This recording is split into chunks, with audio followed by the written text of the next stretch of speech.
What's up, you guys? So today I'm going to talk about 4 practical on-set filmmaking tips for small crews. And right before I get into it, I just want to share a little bit about the gear I'm using and one additional tip.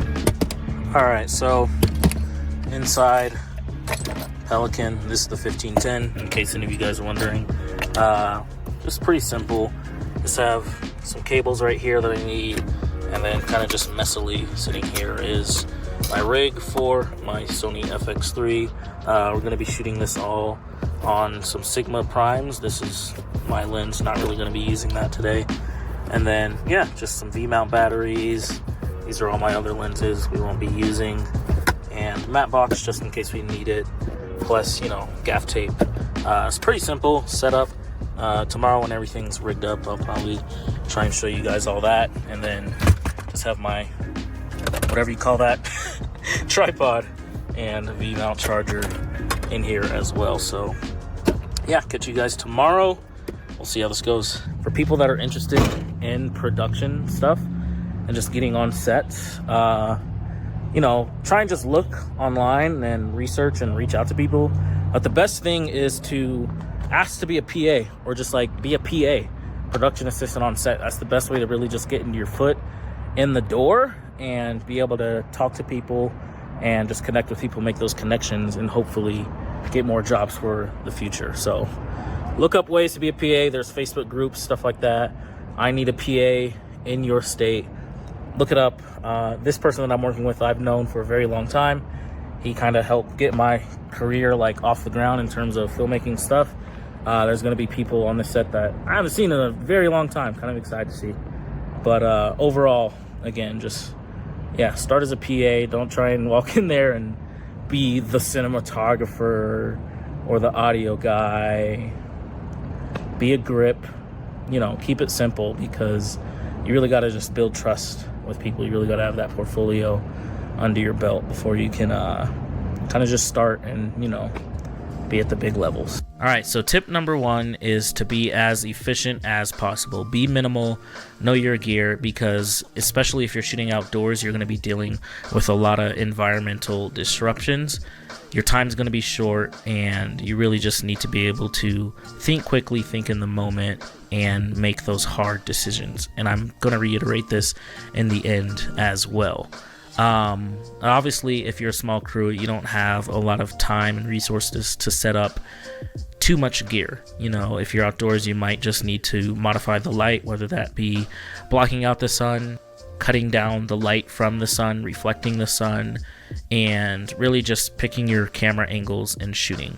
We started in the morning at a pretty decent time, and as you can see, all we had on this location was just one reflector, kind of just sitting on the ground, our sound guy, and then just 2 separate camera angles that we were using to film the scene, all handheld, and that was pretty much it. This allowed us to really just get set up, shoot the scene that we needed to shoot, and move on to the next location.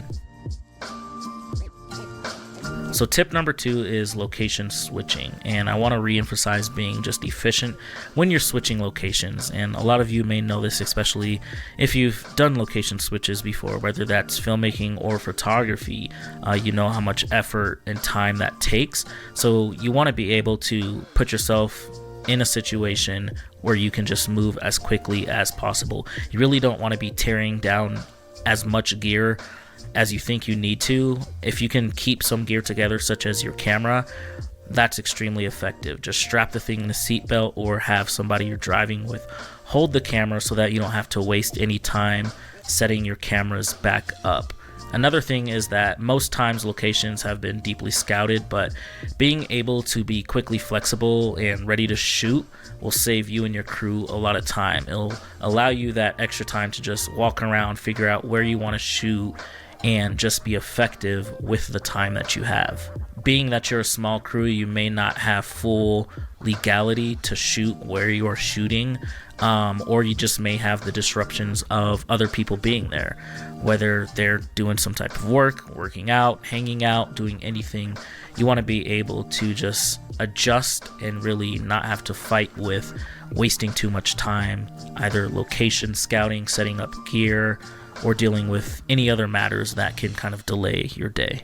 Tip number 3 is to give yourself extra time for a lot of extra setup, trial, and error.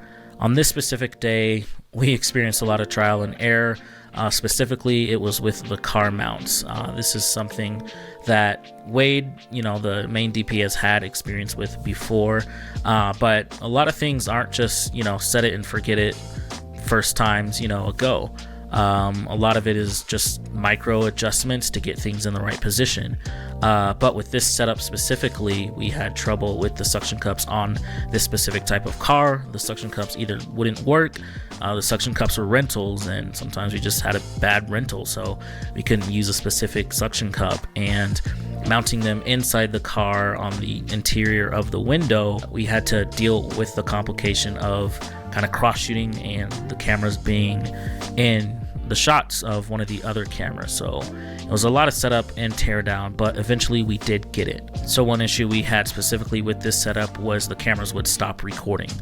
Initially, we couldn't figure out what it was. We thought it was the batteries, we thought it was the SD card, we thought it was off-brand batteries. But eventually what it ended up being was the Sony's experiencing a lot of micro vibrations would cause them to stop recording, and we didn't have any monitoring solution to know that the cameras were rolling as we were driving separately in front of the main actor's vehicle.